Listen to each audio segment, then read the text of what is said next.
And it led to like me being able to speak in front of you guys and make some of them connections with, pastors, with meaningful missions and people that came from poverty and ambition that runs just through our blood, and we can't, get this stuff off of our mind. And I believe, like, if it constantly runs on your mind, right, it's in your heart, right? If you sleep, you can't go to sleep, it's because it's your dream, right? And, like, I'm going to tell you a little bit about my backdrop and about my story. So I am a person that identifies as being in long-term recovery. I was saved, by God. And at the moment, I didn't realize he took me through what I went through to help me get to where I'm at today, right? You never really know, right, what your purpose is while you're in the valley until you get out of the valley and you get to look back and you're like, that's why, right? All that pain, all that hurt, right? And like I had to be the sacrifice, right? And it hurt for a long time being that sacrifice. And even like as I started opening the behavioral health practice, I had to be that sacrifice at the beginning to get the business off the ground. I had to work 365 days, 16 hours a day for the first five years, and a lot of people didn't understand, like, that's all you do is work, Chuck. I'm like, that's what I love to do. You know what I mean? I love to work, but when I was a kid, Mom was an alcoholic, and, since I came here and talked to Michelle, we're talking about helping me become an author, to be placed in her book, so making them relationship connections are huge. So I look forward to doing that with you. We grew up in poverty. We grew up in a trailer court. Wintertime, furnace goes out, right? We huddle around the little space heater. I push my sister away like, look, let me use it, right? I'm cold. Where she pushed me off, where we, sleep three of us in the bed just to stay warm. And we, had beanie Halloween, and we ate what we could, and they separated. My mom was an alcoholic. She never worked.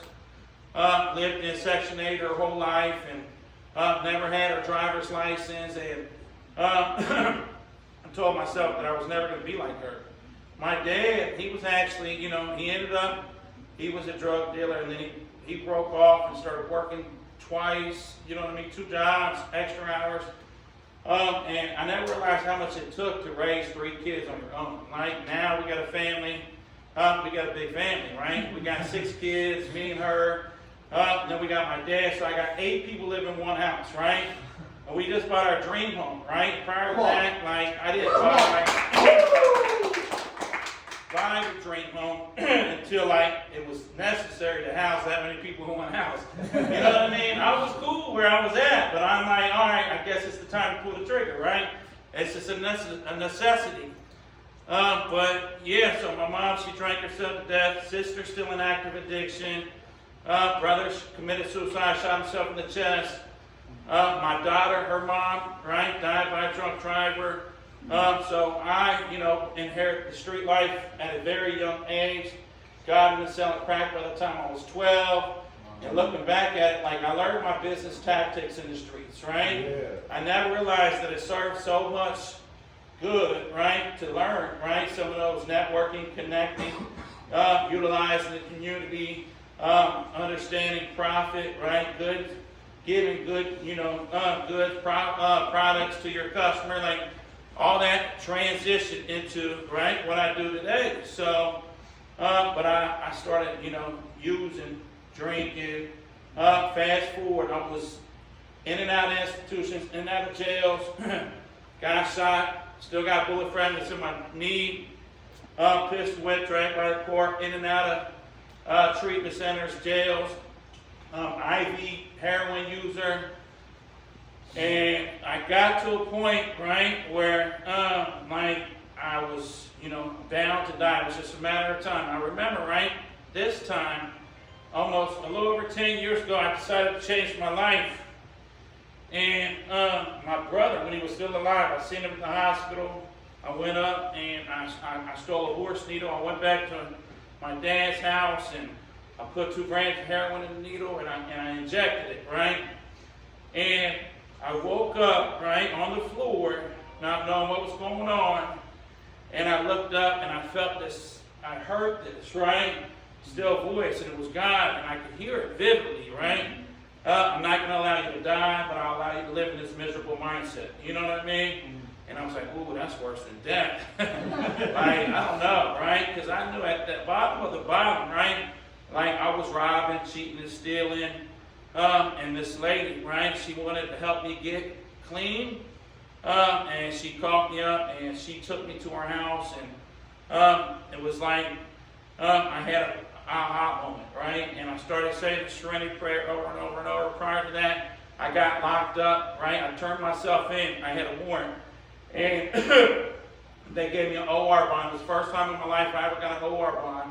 And I was extremely upset because I was ready to try to detox lay down. They put me back in the streets. So I went to this girl's house. And she was like, you can detox here.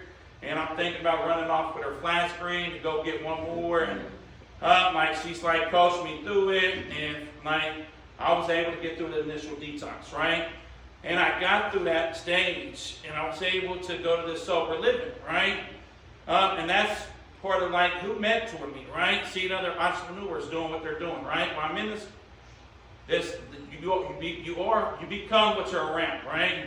I believe that you hang around 10 doctors, right? You're likely to become a doctor. So I go into this transition living. They're all about recovery. I start recovering. You know what I mean? I'm able to sleep through the night. I'm able to eat my food. I'm able to taste my food. My taste buds are coming back. Like I can feel this life being pumped back into me, right? And I was like, when I found out, right, that I could finally conquer, right, this addiction that had me whooped for so many years, I knew in my heart of hearts that I could do anything I put my mind to, right? There's some literature that I read and it talks. And it says a recovering addict, 2 of them can outwork 5 people, right? That obsession, that compulsion, right? Once we put our mind on something, there's no stopping us, right? So I'm working for a little bit, and I start, being around people. And I met this girl. She's a counselor at the treatment center. I said, how do you do that? Like, she's like, you can become a counselor. I'm saying, they're gonna let me work in the facility. You sure about that? She said, yeah. She convinced me, right? So I started buying into her belief system. I got into the treatment field, and I became a counselor. And I'm still at this sober living. And through that process, like, I'm paying attention to what's going on, right? Paying attention to what's going on. And I'm understanding how everything clicks, right? So I move out of the sober living. I had a dream, I had a goal. One of my quotes that I quote is, a lot of people didn't believe me, right, along this journey, right? But the only thing that ever truly mattered is me believing in myself. And I knew, right, when I started to visualize this business, because I tried to open different businesses before, like a window company, and it crashed and burned, and I'm like, we got to try something different. That ain't it, right? So we pick back up right where we left off, and we just go back at it again. And I'm telling everyone that I'm going to quit my 9 to 5, I'm about to start this. They're like, you better just stay where you're at, right? I'm not going to talk to him. He's small-minded. Let me go talk to someone else who's going to co-sign and help me get there, right? So I'm like, financially, I'm broke. What am I going to do, right? So I knew I needed to go to college, right, to learn a little bit. But the big scheme behind it is I knew they write me a check. Right? So they started writing me checks, and I took that to fuel my business. And I did get the degree still. I didn't drop out. I'm not a college dropout. I was the first one in my family to graduate college, but that was it. Associate's degree, thank you. Associate's degree, but like that's what entrepreneurs are. We're creators, right? Visionaries, right? If you think we can't do something, we're going to find a way. We're going to make it happen. And until it happens, we're not going to quit, right? And so I bought this first sober living, some of the best years of my life. I mentored a lot of people come to do, and I've had mentors on the way that I've paid that influenced me tremendously. And I think the power of influence is important, right? Because you can't influence anyone until you influence yourself. So that self-development stage is so important. And your self-development stage is never going to supersede, right, your external, right, growth. You always got to go back inside. I believe that the true battles are won inside, right? Through prayer, through meditation, through connecting. And even Jesus, right, needed a team.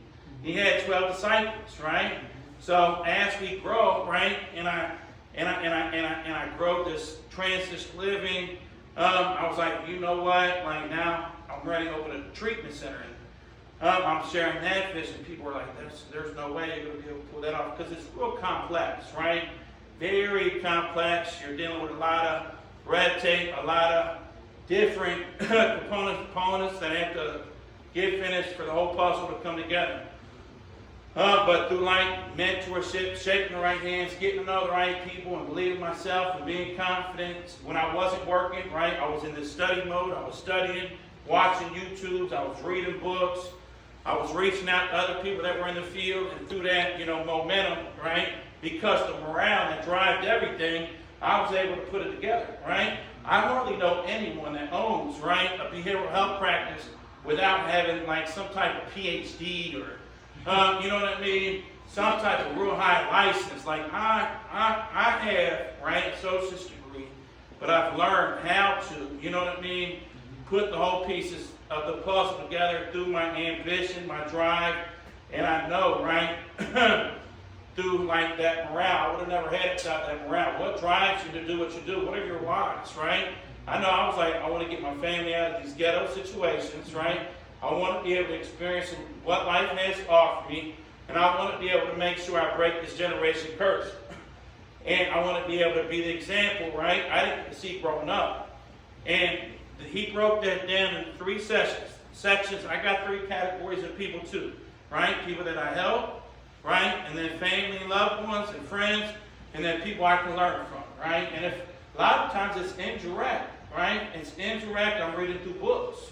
Right? I'm reading a book right now. It's called The Untouchable CEO, right? I kept catching myself getting drowning in the business, right? So I started to let go of everything, putting people in place. And it said, you either got the right person in place or you're a control freak. It's like, ooh.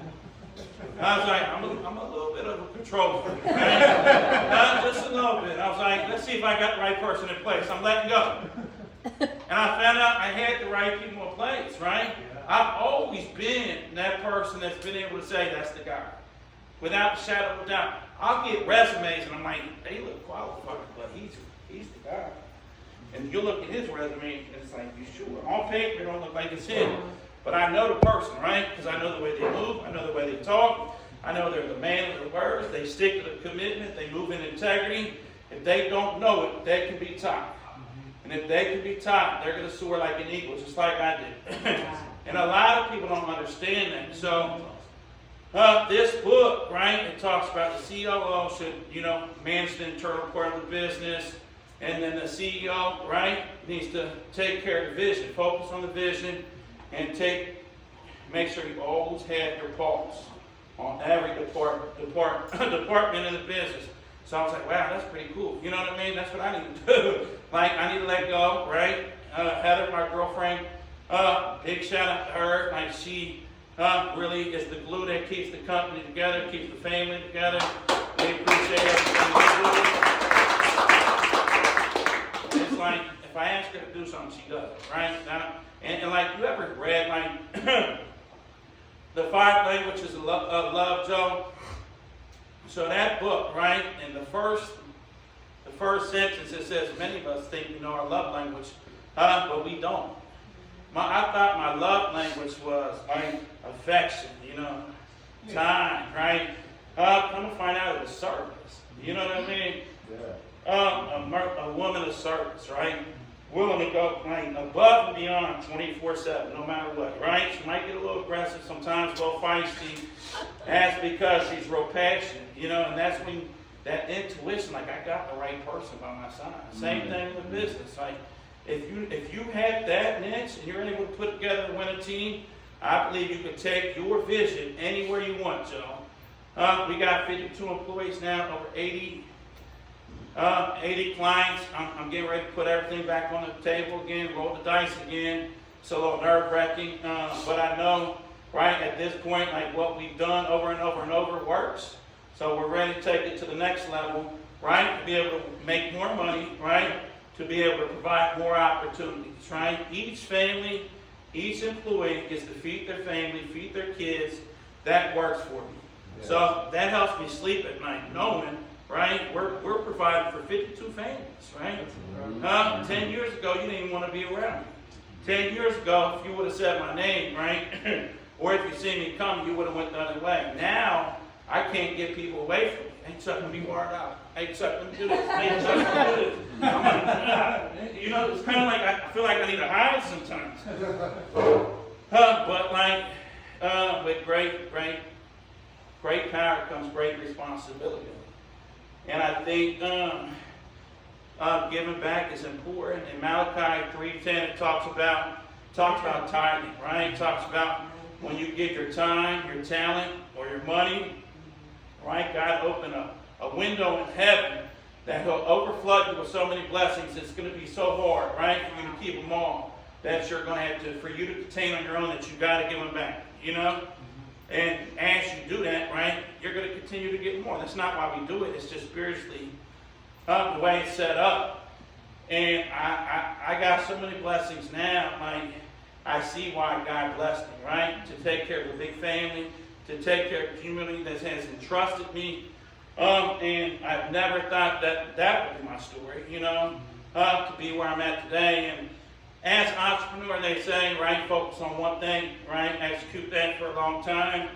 And then once you generate enough money, diversify, right, into multiple different businesses. So I'm getting ready to do that. I'm getting ready to get into like real estate, multi-unit buildings, Section 8, and getting ready to help that, you know, population too, for two reasons, right? Those are my people, right? And it's a very safe business to get into. It's guaranteed money, and you're getting to take care of God's people. So my motto has always been the same. You take care of God's people, and He'll always take care of you. Wow. You know what I mean? So entrepreneurship, it means, right, it was original word, right, in French, and it talks about to begin something. We don't know what we're doing, right, when we first get started, right? I'm like, you know, and it's really scary, right? If you want to get to the core of it, right, and you want to get honest, and you want to tell the truth, like, to like face some of the stuff, that's why we're only 2% of the world. And really, like, entrepreneurs run the world. It's not the president of the United States. Like, we provide like millions and millions of jobs here, right here in the United States. If it wasn't for us, the world wouldn't go around. We're risk takers. If you're not a risk taker, if you're not willing to take a risk, you're never going to be a successful entrepreneur. And I've learned that. I failed, you know, and I failed my way all the way to success.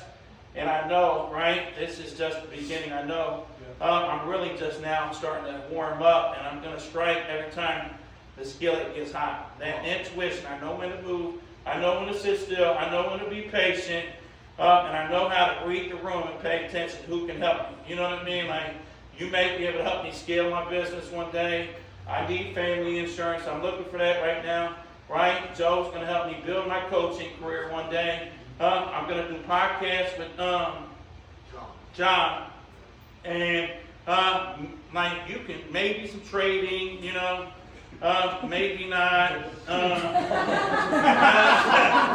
kind of like to stick to the one I know, you know what I mean? But I might come eat with you, for sure. I like to watch. So just being able to make that connection and believe in yourself. There ain't nothing else on this world that you can do, right? Better than believing in yourself. You got a dream, put it down on paper, analyze it daily. I look at my goals every day. Some people like, check them out once a month, once a year. It's the new year. I'm like, I'm checking them out every day, 7 o'clock in the morning. Like, am I doing this, right?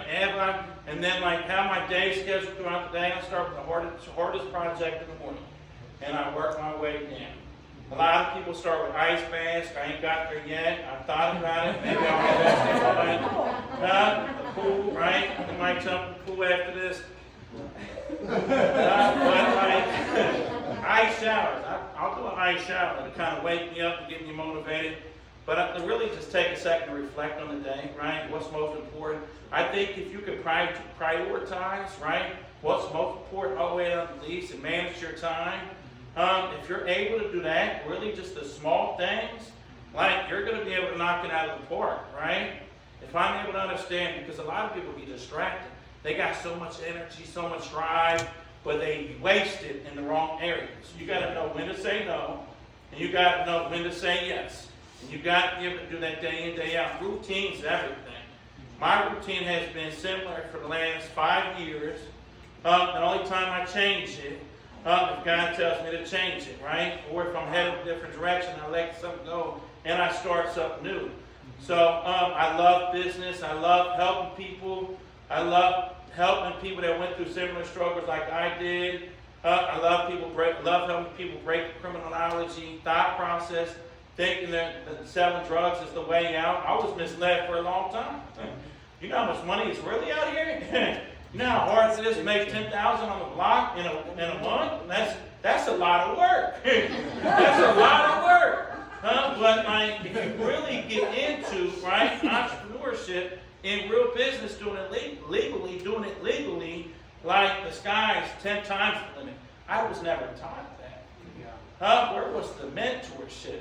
My dad was just trying to put food on the table. My mom was just trying to buy another bottle to be able to keep, liquor in her body to keep her drunk. Like, the people around me, they went through a lot of similar situations I did. Like, I never knew better, right? So I didn't do better until I knew better. So I want to be able to do some coaching classes too, to be able to teach people, right, the things that I have learned along the way. And I believe the only way you keep it, right, is if you give it back. So with that, I appreciate you, Joe. I appreciate you from your house.